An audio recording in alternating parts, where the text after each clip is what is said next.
Entonces vamos a desarrollarla. Es una exposición breve. Le he tomado como referencia una ponencia de un ginecólogo de la maternidad de Lima. eh, y bueno, vamos a procurar que sea lo más didáctico posible para poder enfocarnos en los puntos más clave de este tema. Entonces, su atención. Ya. Entonces, lo primero que hay que saber es que la hemorragia puerperal, o también llamada posparto, se puede decir que hay definiciones clásicas por un lado y definiciones actuales, ¿no? Como definición clásica, se- la OMS lo plantea típicamente como aquella hemorragia que en un parto vaginal es aquel sangrado que por lo general es mayor a 500 mililitros, o sea, medio litro. En una cesárea la pérdida sanguínea mayor a un litro, ¿no? Que curso con disminución de hematocrito de más o menos el 10% o su equivalente de hemoglobina 3 miligramos por hemogramos. Eh, Después tenemos si es que causa la disminución de más de 1% del peso corporal. Estos son criterios clásicos de la OMS, pero que no siempre se ajustan a lo que se ve en la práctica diaria, ¿no? Nosotros que hacemos la parte de ginecología en los hospitales distintos que trabajamos, nos damos cuenta de que en sí las definiciones más acertadas y más acordes a la realidad para considerarse un embarazo puerperal o posparto están a la derecha, ¿no? Como vemos acá, definiciones actuales. Por ejemplo, definiciones que han propuesto la Academia, la Asociación de Ginecólogos Americanos, la COG, ¿no? Que plantea que embarazo puerperal o posparto es aquella en la cual hay un volumen de sangrado mayor a un litro, independientemente si es un parto vaginal o si es cesárea, ¿no? Entonces, mayor a un litro ya es embarazo puerperal o que también, aún no habiendo sangrado un litro, por ejemplo, que hubiera sangrado 600, 700, pero que haya signos de shock hipovolémico, ¿no? Entonces, ustedes que ya han pasado de repente por algunos cursos de materias básicas en fisiología, de repente recordarán fisiopatología, eh, algunos signos y síntomas clásicos de un shock hipovolémico, ¿no? Taquicardia, bueno, hipotensión, entre otros, ¿no? Palidez, ¿no? Diaforesis. Entonces, si es que hay un sangrado mayor a un litro, independientemente del tipo de parto que sea, cesárea o parto vaginal, o que haya también, no habiendo un sangrado de un litro, pero habiendo un sangrado en regular cantidad a la vista y que curse con signo de shock hipovolémico, se dice que es una hemorragia puerperal o posparto. Entonces, esa es la definición que nos plantea lo que es la COG, ¿no? O la Asociación de Ginecólogos Obstétricos Latinoamericanos. Y por otro lado tenemos la Escuela Europea, ¿no? Del Royal College, ¿no?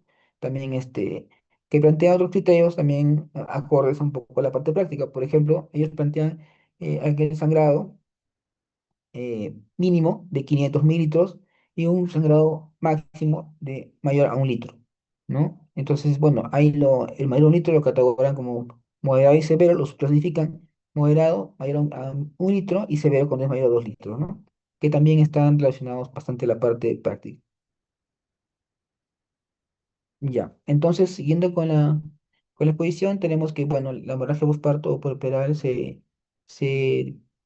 es una de las causas, ¿no? Como dice ahí, principales no relacionadas con lo que son muerte materna, ¿no? Entonces tenemos, por ejemplo, ¿con quién más comparte esa escala de celos que más provocan muerte materna junto con los trastornos hipertensivos del embarazo, ¿no?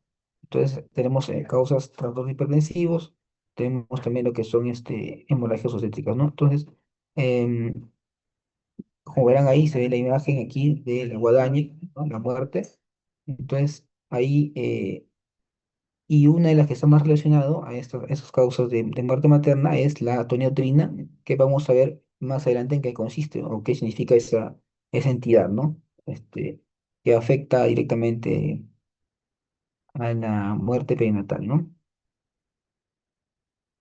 Dentro de la hemorragia postparto o puerperal, se dice que hay causas inmediatas y causas tardías, ¿no?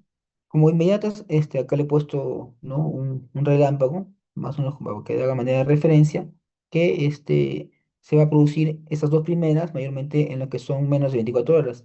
Y por otro lado, las que son ya más de 24 horas en adelante, hasta días inclusive, se catalogan las siguientes últimas, ¿no? Las dos últimas. Entonces, a la cabeza, las inmediatas, autoneuterina, ¿no? ¿Qué es la autoneuterina? Es aquel, como dice su nombre lo dice, a tono, o sea, sin tono, cuando el útero no se contrae adecuadamente, ¿no? Postparto. Entonces se produce un sangrado masivo y es un sangrado, como se menciona, inmediato, ¿no? El otro sangrado también inmediato que podría ocurrir es un trauma del propio del parto, ¿no? A veces ocurre partos que son precipitados, entre otras causas, que vamos a ver más adelante, que también están relacionados, ¿no? Con lo que es causas de sangrado inmediato. Y tenemos también el tejido, cuando hay retención de restos placentarios, también es una causa tardía o mediata, y también los causos de trastornos de coagulación o coagulopatías, ¿no? Entonces, a manera de mnemotecnia, aquí lo que hay que recordar es que existen las 4T, ¿no? T, T, T para todos. Eso como para que un poco se pueda memorizar y se pueda enfocar, ¿no? Para que sea más académico y ustedes lo puedan relacionar también, ¿no? No se olviden eso, ¿no? Las 4Ts. Ya. Entonces, vamos desglosando un poco cada una de las causas. Por ejemplo, aquí, en lo que es atonía uterina, como verán ahí, al costado hay una imagen de un útero, ¿no? Está relacionado netamente con la falta del tono del útero al contraerse posparto. Entonces, ¿con qué factores de riesgo está relacionado? ¿En quiénes más se puede producir esta situación de atonía uterina? Mayormente en los que son multíparas, ¿no? Como dice ahí, multíparas. eh, ¿Por qué en las multíparas? Mayormente porque ese útero se ha distendido muchas veces, ¿no? Entonces se cataloga y se ha definido que cuando hay una sobredistensión del útero, ¿no? Que se puede dar no solamente en la multiparidad, sino también en lo que es embarazos múltiples, en fetos macrosómicos, polidramios, ¿no? Miomas, o sea, a todas esas situaciones hacen que el útero se distienda, ¿no? ¿Qué quiere decir distenderse? O sea, se ensanche, el tejido se estire, se ensanche, ¿no? Entonces, por eso que al ensancharse demasiado o estirarse demasiado, o sea, expandirse demasiado, ya al momento de soltarse, ¿no? Para que se contraiga es más difícil, ¿no? Las fibras musculares no tienen tanta contractibilidad y se produce lo que es la atonía uterina. ¿Qué más otras causas también pueden producir lo que es atonía uterina? Tenemos lo que son las infecciones, ¿no? A la cabeza, la coriamnitis, que quizá ya la han visto en el tema anterior, en el curso anterior, su relación pasada, ¿no? Que también las infecciones pueden causar alteración, ¿no? De esa contractibilidad uterina y producir lo que es una atonía en menos frecuencia que lo que es la distensión, ¿no? Y también existen lo que son los fármacos o medicamentos, ¿no? Atonía por fármacos. Por ejemplo, abuso excesivo de lo que es la oxitocina, abuso excesivo de sulfato de magnesio, ¿no? Que a veces es un hipotensor, que se usa en preeclampsia, que se usa como un neuroprotector, ¿no? Este, AINES en general, anestésicos inhalatorios, también que se usan a veces en las cirugías. Todos ellos pueden producir a un grado de disminución del tono uterino y con la subsecuente atonía, ¿no? ¿Qué más tenemos por otro lado? Aquí tenemos los factores de riesgo asociados al trauma de canal del parto. Mayormente aquí tenemos, por ejemplo, con los en primigestas, ¿no? Ya saben que las primigestas mayormente cuando van a tener su parto o no pujan bien o hacen pujos anticipados antes de tiempo y provocan laceraciones propias del canal vaginal. Y entonces tenemos partos precipitados, ¿no? También cuando hay partos instrumentados, ¿no? Bueno, anteriormente había bastante de esos casos, por ejemplo, uso de forceps, de vacuum, ¿no? Que son unos aparatos especiales para extraer un poco el polo fetal y hacer que el parto se haga no, para ayudarle al empujo de la paciente, ¿no? Entonces, en más también se puede ver traumas cuando son expulsivos prolongados, ¿no?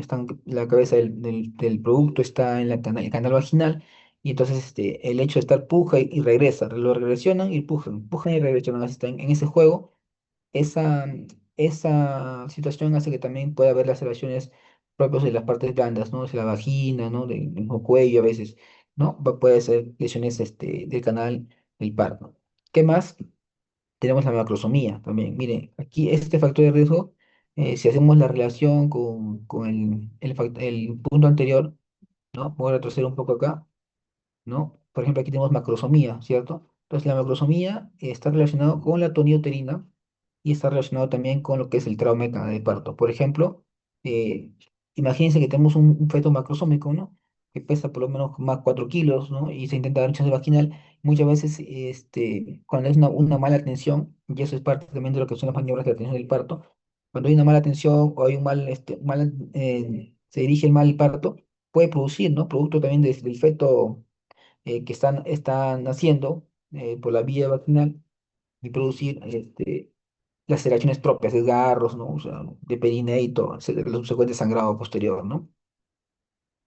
Entonces, todo eso es lo que hay en este caso relacionado al trauma de canal de parto, la segunda T. ¿Qué más? Tenemos aquí, por ejemplo, lo que son, como causa inmediata, ¿no? La retención de restos placentarios, ¿no? Tenemos, ¿en quién más se da estas situaciones? Por ejemplo, cuando hay placentas, satélites, ¿no? Es normal que haya una sola placenta, ¿no? Pero cuando hay una placenta satélite o adyacente, secundaria, entonces se denomina placenta subsensuriata, ¿no? Pues a veces sale la placenta principal y se queda la placenta satélite, ¿no? Accesoria, ¿no? Entonces ahí puede producirse retención de restos. ¿Qué más? También cuando hay un grado de acretismo placentario, que también vamos a ver qué trata esto, ¿no? Que es una entidad a veces mortal, ¿no? Y muy complicada a veces de resolver, ¿no? Entonces, cuando hay un grado de acretismo, algún grado, digo, ¿no? Puede que no salga completamente de la placenta y se queden algunas membranas, algunos tejidos o tiredones, ¿no? Partes propias de la placenta. Entonces, esto también puede producir, pasar inadvertido en el momento, pero puede producir sangrado de repente a los 2 días, a los 3 días, ¿no? Porque acuérdense que el cuerpo, cuando encuentra algo extraño, intenta eliminarlo. Entonces, al estar ahí parte placentaria o membrana, entonces el cuerpo lo que hace es contraerse y sangra, contraerse y sangra. Entonces, intenta expulsar la mala, pero como hay una adherencia firme, entonces lo que requiere esto de acá es un tratamiento, un legrado, para sacar los restos que están quedando ahí, el legrado puerperal. Entonces, luego tenemos lo que es, como otro punto, los factores de trastornos de coagulación, por déficit de trombina, a la cabeza la enfermedad von Willebrand, ¿no? Y pues, los tipos de hemofilia, ¿no?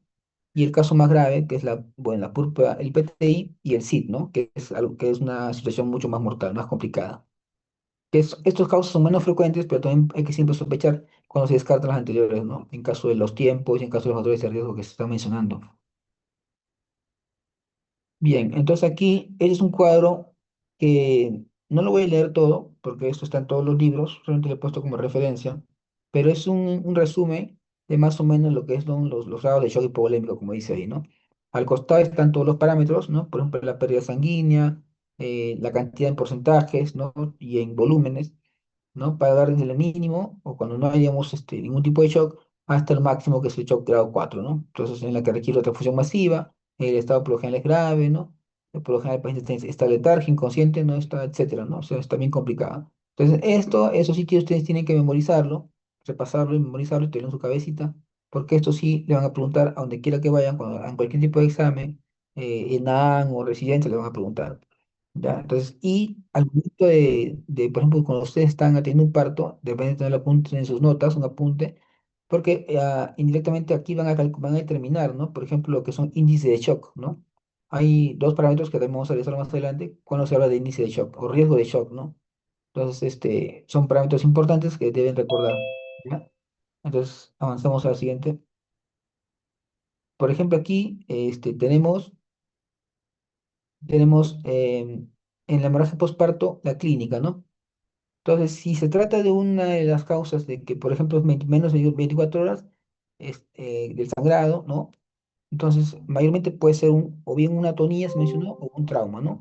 Entonces, ¿cuál es la clave aquí de todo esto? Por clínica, arriba lo dice, ¿no? Primero que deben hacer, palpar el útero, ¿no? Entonces, si ustedes palpan el útero y está hablando, ¿qué tienen que sospechar directamente? Atonía, ¿no? Si ustedes palpan el útero y está contraído, pero hay un sangrado regular o continuo, entonces hay que sospechar un trauma de canal del parto. Y si no palpan el útero y hay un sangrado profuso, ¿no? O el útero está deforme, ¿no? Etcétera, hay que sospechar una inversión uterina, ¿no? Entonces vamos a ver qué es una inversión uterina más adelante también.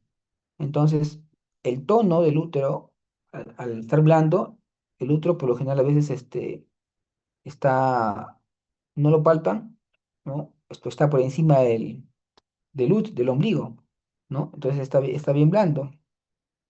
Entonces, y cuando el otro está contraído, por lo general está por debajo del ombligo, ¿no? Se palpa como la bola de Virchow, ¿no? Que es una bola de seguridad, se le llama también, ¿ya? Entonces, es los puntos clave, ¿no? Que hay que recordar aquí en este aspecto, ¿no? Siempre el palpar el útero es importante, ¿no? Porque más o menos nos va a orientar ante qué situación estamos, las más comunes, ¿no? y demás también complicadas, ¿no? Luego tenemos en lo que son, respecto a la clínica de retención de restos, igual va a haber una subinvolución uterina, ¿no? O sea, el útero debe irse reduciendo conforme ya se produce el nombramiento, produciendo un sangrado mínimo, los lócteos, ¿no? E irse contrayendo, ¿no? Entonces, ¿en quiénes hay que sospechar cuando hay retención de restos? Cuando hay subinvolución, o sea, cuando el útero no se va reduciendo de tamaño con el paso de las horas o días, ¿no? Entonces, se produce también, mayormente está relacionado cuando hay alumbramientos prolongados, ¿no? Ahora, el alumbramiento prolongado, cuando sale el alumbramiento prolongado, es mayor cuando es, por ejemplo, a 30 minutos, ¿no? Si la placenta no sale, se puede dar hasta una retención placentaria, completa inclusive, ¿no? Y cuando, por ejemplo, es mayor a 15 minutos, cuando es un alumbramiento dirigido o activo, que es lo que ahora se postula hacer alumbramiento dirigido, o sea, poner una dosis, ¿no? de oxitocina, ¿no? En bolo. Entonces, es para ayudar a que justamente la paleta se desprenda. Entonces, si pasa más de 15 minutos con alumbramiento dirigido, activo, también se puede considerar que hay reacción de restos, ¿no? ¿Qué más? En lo que son las coagulopatías, también mencionar, ¿no?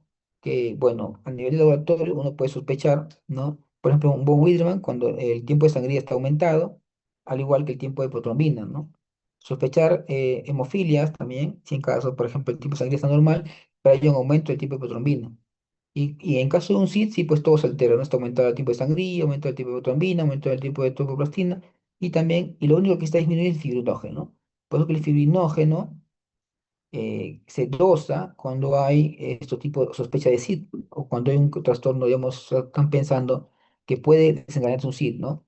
¿En qué casos? Por ejemplo, también esto ayudaría bastante cuando hay temas de óbitos fetales, ¿no? Cuando hay sospechas de DPP, ¿no? Entonces uno puede dosar estos perfiles de coagulación porque el fibrinógeno se va a disminuir, ¿no? Saben que esto de aquí, la cascada de la coagulación no es netamente algo único, ¿no? O sea, esto deriva de un proceso inflamatorio. Entonces todo proceso inflamatorio, ¿no? Y a su vez, por ejemplo, un SIRS, ¿no? O una sepsis, que también que produce una inflamación severa, entonces puede conllevar en última instancia a un SID, ¿no? Por este fenómeno de la inflamación. Entonces, en todo tipo de situación, uno puede pedir, ¿no? El dosaje de estos factores de coagulación, ¿no? Sospechando algún tipo de coagulopatía. Entonces llegamos a la parte quizá más relevante para saber qué hacer ante una situación como la que podemos presentarnos en un caso de hemorragia puerperal, ¿no? Entonces, se habla de los códigos. Acá en lo que es ginecología y obstetricia se hablan de varios códigos, ¿no? Quizá hayan tocado el tema de preeclampsia, ¿no? Entonces ahí se menciona el código amarillo o clave amarilla. Algunos le llaman códigos, otros le llaman claves, ¿no? En los hospitales distintos del país. Entonces, la clave amarilla está relacionada con preeclampsia, ¿no? La clave roja o código rojo está relacionado con la hemorragia postparto. Bueno, y por ejemplo, aquí hay que enfocarnos en los que son los puntos básicos, ¿no? de toda reanimación, ¿no? A, ustedes sabrán ya que es asegurar la vía aérea permeable, ¿no? A través del oxígeno, viendo el oxígeno. B, ventilación y respiración óptima. C, controlar el sangrado proporcionando dos vías de preferencia para administrar fluidos, ¿no? A grandes cantidades, sangre o hemoderivados, ¿no? También tenemos lo que son de diagnóstico de las 4T o de las causas principales, ¿no? Primero se estabiliza, luego se busca la causa. Y al final, bueno, es la E de evitar la hipotermia, ¿no? Como mnemotecnia, para que puedan también recordarlo.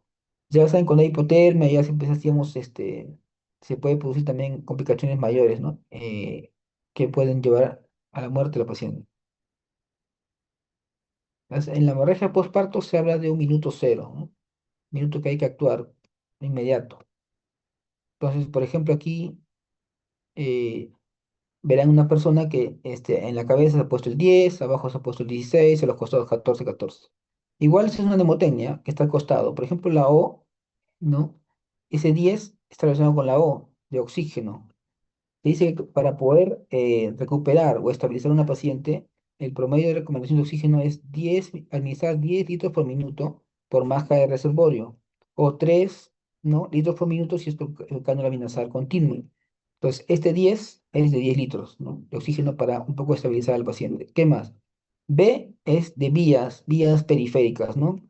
Entonces, unas vías más comunes que se usa, la vía número 14 o el vodka de 14. ¿no? Equipo de hemodiálisis 14. Entonces se administra dos vías, ¿no? Una a chorro y la otra para administrar medicamentos, por lo general, ¿no? Fluidos, ¿no? De preferencia precalentados, ¿no? A una temperatura de 39 grados promedio, porque eso se hace para reducir la hipotermia. Producto del sangrado se va a producir hipotermia, ya saben. Entonces, esto ayuda a que se haga una compensación térmica. Entonces, eso sería de preferencia, ¿no? Entonces, dos vías y de 14 a 14 en cada brazo, ¿no? Y la M está relacionada con el 16, ¿no? Se tiene que monitorizar la presión arterial media, la saturación de oxígeno y la diuresis. La diuresis con una sonda Foley número 16 de preferencia, ¿no? Sonda Foley número 16, por eso es el número 16. Entonces, acuérdense, eso es lo que se puede y lo que se debería hacer en minuto cero, ¿no? De preferencia, administrar oxígeno, ver la parte de hidratación, ¿no? Fluido, y monitorizar la diuresis, ¿no? Entonces, todo eso es lo que uno tiene que tener en cuenta para, digamos, evitar muertes maternas por no actuar a tiempo. Y a continuación tenemos, por ejemplo, como parte del tratamiento también un algoritmo que se usa mucho, es el calcular el índice de shock, ¿no? Lo que se mencionó anteriormente. Y es una fórmula simple, ¿no? ¿En qué consiste? En dividir el pulso o la frecuencia cardíaca entre la presión arterial sistólica. Si este valor o esa división, ese cociente es mayor de 0,9, se dice que hay un alto y riesgo de shock, ¿sí? Entonces, por ejemplo, que tenga acá sus 100, ¿no? Y abajo sus 150 se calculan y van a determinar un porcentaje. Y esto es un estudio que se realizó para validar, digamos, el índice de shock y es aplicado en muchos países, ¿no? Entonces apoya bastante. Como digo, dos parámetros netamente clave que se usan acá y ayudarían a determinar, calcular, ¿no? Y prevenir justamente que, digamos, el shock no avance, ¿no? Y actuar más a tiempo. En la hemorragia postparto también se tiene que administrar, como se mencionó, los fluidos, 1 litro por minuto, de preferencia cristaloides, como dice acá, ¿no? Y los cristaloides a la cabeza, el cloruro de sodio. A la vez que es más barato y más comercial, es uno de los que más se administra y tiene menos efectos adversos, ¿no? Y es más tolerable porque al ser un suelo fisiológico, casi tiene las composiciones del plasma, ¿no? Sanguíneo, entonces por eso se administra y es lo más que tenemos a la mano para poder reponer, ¿no? La parte del medio interno y lograr una estabilidad mayor. También se puede usar las dos ringas en segunda opción. Primero están los cristaloides y después se pasa a los coloides, ¿no? Esa es la indicación principal, un poco para ver lo que es la parte hidroelectrolítica, ¿no? Y luego, después de que se han puesto los fluidos o los cloruros, se puede pasar a hemoderivados. Los hemoderivados, a la cabeza está el paquete globular, ¿no? Que levantaría la hemoglobina, un paquete, como dice ahí, aproximadamente 1 gramo, ¿no? O un 3% de hematocrito. ¿Sí? Entonces, se pasa un paquete globular y después se pasa un segundo paquete. Cuando se pasa el segundo paquete, a la vez la recomendación es administrar o pasar un paquete de plasma fresco congelado, porque no solamente uno va a administrar sangre, ¿no? O glóbulos rojos, tiene que administrar también todo lo similar a la sangre, ¿no? Ahí necesitamos los factores de coagulación que se mencionó, ¿no? Para evitar llegar a un SID. Entonces, se pasa un paquete de plasma fresco congelado y a la vez un paquete de lo que es plaquetas, ¿sí? Entonces, ¿cuánto eleva el fibrinógeno un paquete de plasma fresco? 10 miligramos por decilitro. ¿Y cuánto eleva un paquete de concentrado de plaquetas? Entre 5 a 10.000 plaquetas. Entonces, ese es el algoritmo. Se pasa un paquete y al pasar el segundo paquete se administra de por ley un paquete de plasma fresco y un paquete de plaquetas. ¿Ya? Entonces, por ejemplo, cuando se indica pasar un paquete globular, mayormente las guías dicen cuando tiene hemoglobina menos de 7. Hay riesgo de que haya más daño de órganos blancos, entonces se administra cuando tiene menos de 7, a hemoglobina de 6. Por ejemplo, en los ectópicos que llegan sangrando, los abortos sangrantes, o las puérperas que tienen un sangrado, ¿no? De hemorragia postparto, y que llegan a esa hemoglobina de control momento, o sea, si tiene 6,5 o 5 o 5,5 de ley tiene que por mínimo pasar un paquete.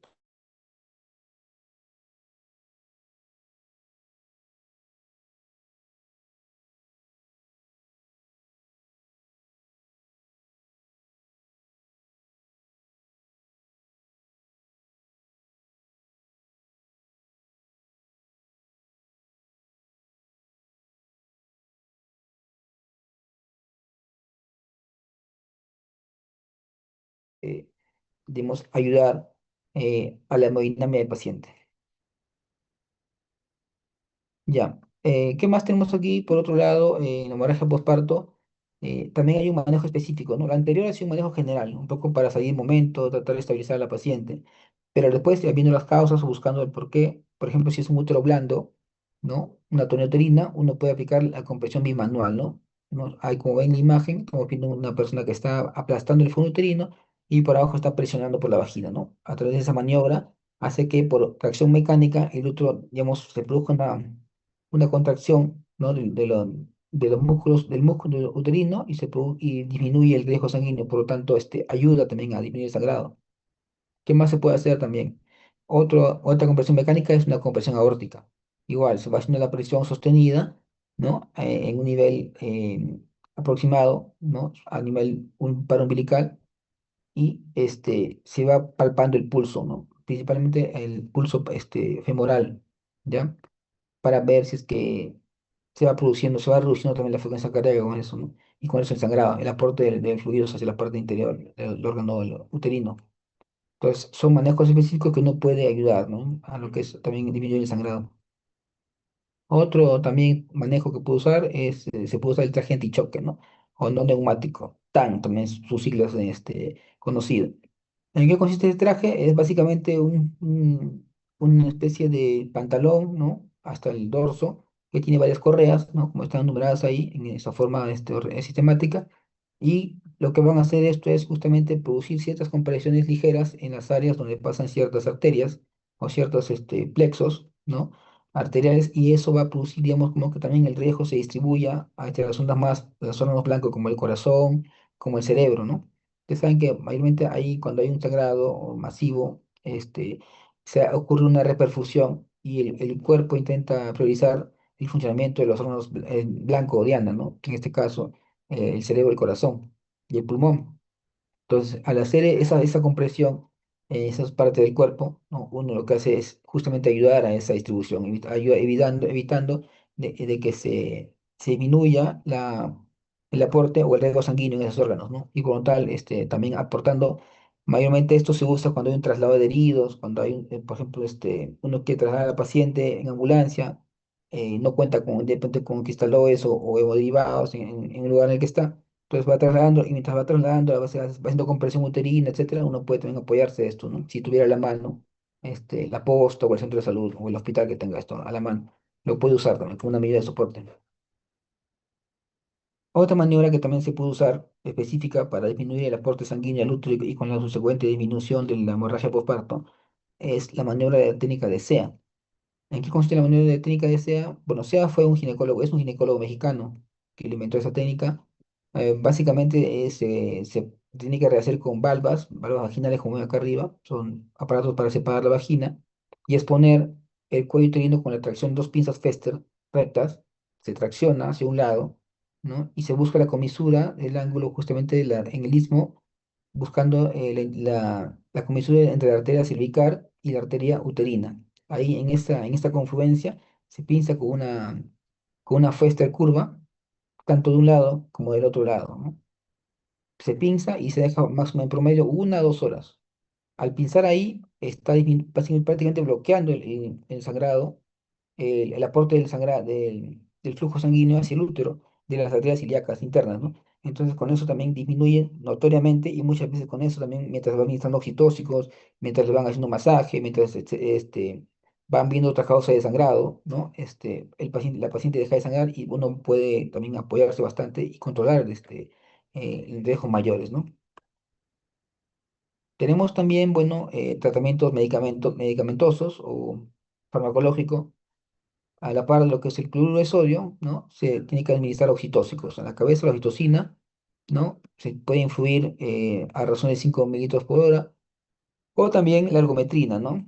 Que es otro oxitóxico típico que se administra vía intramuscular, ¿no? La ergometrina y la oxitocina son las más que se encuentran en el hospital, junto con el misoprostol, ¿no? Que también se usa para lo que es otros procedimientos como oración cervical, como de repente eh, abortivo o tratamiento del aborto incompleto, ¿ya? Aquí también se puede utilizar por su efecto que produce la contracción del útero, ¿no? ¿no? Vía interrectal o vía sublingual. El efecto colateral mayor a de este medicamento es que produce fiebre, ¿no? Entonces, y taquicardia asociada. Entonces, por eso que a veces puede confundir su uso cuando se trata de un sangrado masivo, porque también en el sangrado masivo al inicio hay taquicardia, ¿no? Entonces, pero igual se puede administrar y se administra, ¿no? Entonces, son etapas. Primero empieza con citocina, ergometrina, misoprostol, ¿no? Por ejemplo, en quién no pueden dar ergometrina. La ergometrina es un medicamento que produce aumento de la presión arterial. Entonces, cuando hay preeclampsia, no se administra, está contraindicado la ergometrina, ¿no? Entonces pasa de frente a oxitocina a misoprostol. ¿Qué más tenemos? La carbetocina, que es un similar a la oxitocina, pero que ella nada más se administra en una sola monodosis. 100 miligramos bien intramuscular o bien en monodosis. No se aplica cada 8 horas ni cada 12 horas. Es una gran desventaja. Que tiene mucho más potencia que la oxitocina, pero es un poco más caro y también es, como se dice, se usa en una sola ocasión. Entonces, si se requiere a veces controlar por más tiempo, esto no tiene mucho apoyo, pero igual es un medicamento que ayuda también en casos que se requiera, ¿no? También tenemos otros medicamentos con el carboprost también, y bueno, como un antifibrolítico de ya conocido por mucha gente, es el ácido tranexámico o transamin, ¿no? Que esto no va contra el útero, pero ayuda a disminuir el sangrado, ¿no? Se evita lo que es el sangrado a nivel ginecológico, el ácido tranexámico. 1 gramo endovenoso, puede ser cada 8 horas, cada 12 horas, ¿no? O también involucrol, infusión continua. Ya. Tenemos también como manejos que se pueden usar, ¿no? Los manejos compresivos, pero en vía interna. El anterior vimos manejos de compresión mecánica vía externa, el masaje manual, ¿no? En este caso, por ejemplo, es una compresión pero interna. Lo que se hace es, ese aparato se llama balón de Bakri o también balón de Bedcat, que son similares, ¿no? Como una manguerita con un globo en el extremo que tiene al fondo algo donde insuflar. Entonces se introduce, ¿no? En la cavidad uterina y se va insuflando. Entonces lo va llenando como si fuera una pelota por dentro que se va adhiriendo y eso produce una distensión del útero para evitar que no sangre, ¿no? También se puede hacer al costado, que lo vemos con una sonda Foley, ¿no? Si no tenemos a la mano el balón de Bakri, que es lo recomendable, se puede hacer en forma, digamos, artesanal, ¿no? O, digamos, de una maniobra excepcional, ¿no? O un poco casera, ¿no? Se puede fabricar también con sondas Foley, uniendo con un preservativo que le han puesto, ¿no? Igual, la cosa que tenga el mismo sistema, ¿no? De que se puede insuflar por un lado, ¿no? O sea, con una jeringa y se va insuflando. Y toda acción que uno pueda hacer, ¿no? Que pueda apoyar se, se- y que pueda ayudar al paciente, se puede hacer sin ningún problema, ¿no? Eso no lo contraindica.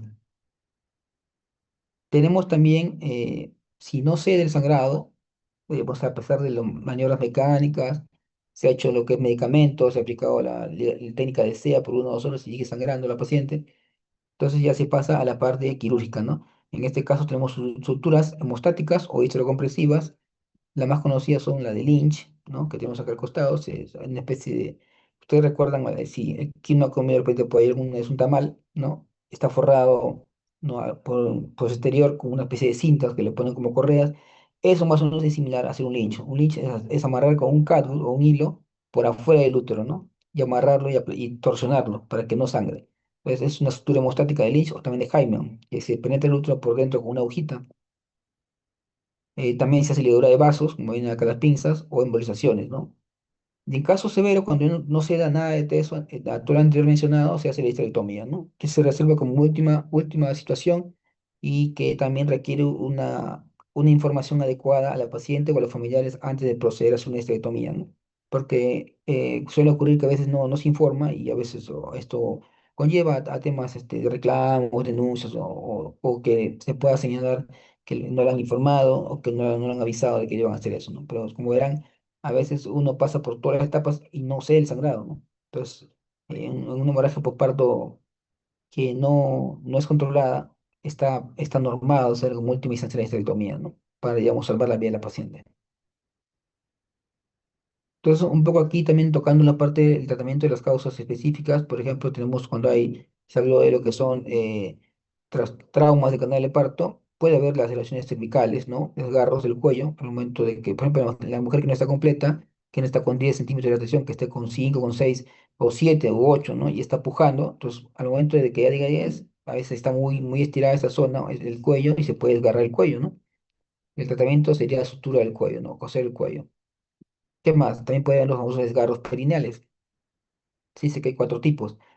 El desgarro de tipo uno mayormente es la mucosa vaginal, ¿no? Que eso puede ocurrir cuando hay no se hace episiotomía o cuando a veces la mujer parturienta no puja adecuadamente o está, digamos, en el pujo lo retrae nuevamente el feto, ¿no? Al momento del expulsivo. También puede producirse un desgarro de grado 2 cuando ya sobrepasa y llega a lo que es a la parte del músculo, ¿no? Y cuando ya se habla de grado 3 es cuando ya topa el esfínter anal, ¿no? Grado 4 es cuando ya traspasa y llega a la mucosa rectal. Entonces, del grado 3 hay subdivisiones, ¿no? Por ejemplo, cuando tiene menos del 50%, se dice que es un 3A, ¿no? Y cuando ya tiene más del 50%, es un 3B, ¿ya? Entonces, igual esto son partes teóricas que tienen que conocer. Más que nada, reconocer un tipo de desgarro. Hasta el 1 2 lo hace el ginecólogo. Grado 3 y 4 por lo general, tiene que hacer en sala de operaciones y con apoyo de un cirujano, porque nuestro campo, o sea, se limita a la parte vaginal, pero cuando ya conlleva a afectar a otras estructuras vecinas, como la región anal o la región rectal, eso ya, no es que no lo podamos hacer, lo podemos hacer, pero tiene otras implicancias, porque puede producir con el tiempo fístulas, ¿no? Y eso la persona tiene que explicárselo para que sepan, ¿no? Que puede, todo eso puede conllevar, ¿no? A un trauma de ese tipo, ¿no? Ya, también tenemos, por ejemplo, se habló en un momento de lo que es la inversión uterina, ¿no? Entonces, ¿qué es la inversión uterina? El útero tiene la forma de un saco, ¿no? Una bolsa, de una bolsa, ¿no? Imagínense una bolsa. Entonces, si la bolsa que está semi-inflada, este, lo intentan voltear al revés, eso es una inversión uterina, ¿ya? Entonces, el útero se voltea e intenta salir por la vagina, así por en la imagen de acá, ¿no? Entonces, una maniobra que se usa es justamente la maniobra de Johnson, se hace para restituir el útero, ¿no? Ahí está volteado, por ejemplo, ¿eh? Su forma es así, ¿ve? Como un saco hacia adentro. Entonces, pero se ha puesto así, se ha invertido. Lo que hace es meter con un puño desde el fondo y empujarlo y hacer maniobra en tracción sostenida, ¿no? Maniobra de Johnson. Y cuando, digamos, no se puede, o la paciente, o no se intenta, pero igual se regresa, ya se pasa a la parte de operación, vía cirugía, ¿no? Con la cirugía de Spinelli o Huntington, ya se hacen sala de operaciones. También se mencionó como una causa grave de hemorragia postparto el acretismo placentario, ¿no? Sobre el acretismo placentario es una situación que está relacionada mayormente a mujeres que tienen cesáreas previas o legrados en regulares frecuencias, porque alteran la inserción normal de la placenta, ¿no? Al haber una zona no adecuada para que se pueda implantar, se adhiere en forma normal, ¿no? En el caso de las placentas previas, por ejemplo, se adhiere en la zona baja, y al adherirse en una zona baja, pues ahí la zona está bien proximada a la vejiga, ¿no? Entonces, ocurre una muy mala adherencia o una adherencia irregular de la zona placentaria, produciendo hasta tres tipos de acretismo, ¿no?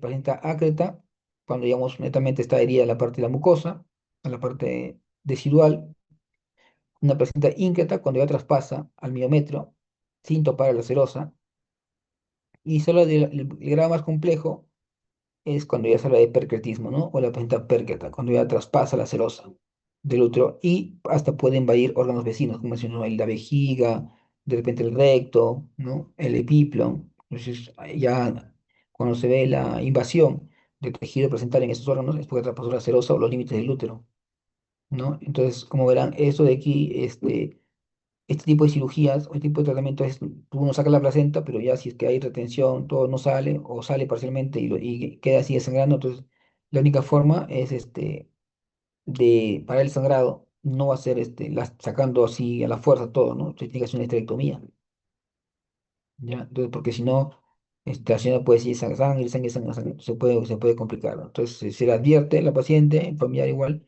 y se puede hacer esa esterectomía. Y ya, ¿cómo se podría prevenir, quizá ya, o esta manera para cerrar la exposición, cómo se podría prevenir la hemorragia postparto, ¿no? O puerperal? Quizá también con medicamentos, ¿no? Como se mencionó, haciendo un manejo activo de la tercera etapa del parto, con la oxitocina, con la ergometrina y misoprostol, ¿no? O sea, teniendo la mano estos medicamentos, ¿no? Y dirigiendo un parto y conociendo los factores de riesgo. Aquí la clave es conocer los factores de riesgo que se han mencionado, ¿no?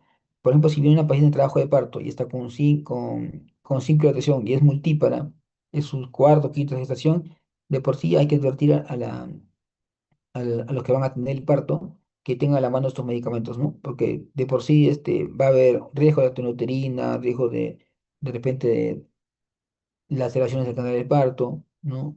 Si en caso, por ejemplo, hay mujeres que usan lo que es para sedar su parto o que den a luz, usan, beben insumos o beben algún tipo de infusiones o bebidas que aceleran la contracción uterina, ¿no? Producen una hiperdinamia, ¿no? Pueden escuchar que toma linaza, toma chocolate y un montón digamos, sustancias hasta exóticas que toman para acelerar el parto y den a luz más rápido. Y lo único que hacen a veces es complicarse porque al producir un parto precipitado, incrementa la contracción del útero, entonces el útero está muy, muy desgastado y cuando ya alumbra o da luz, entonces no se contrae ya porque los receptores de oxitocina están saturados.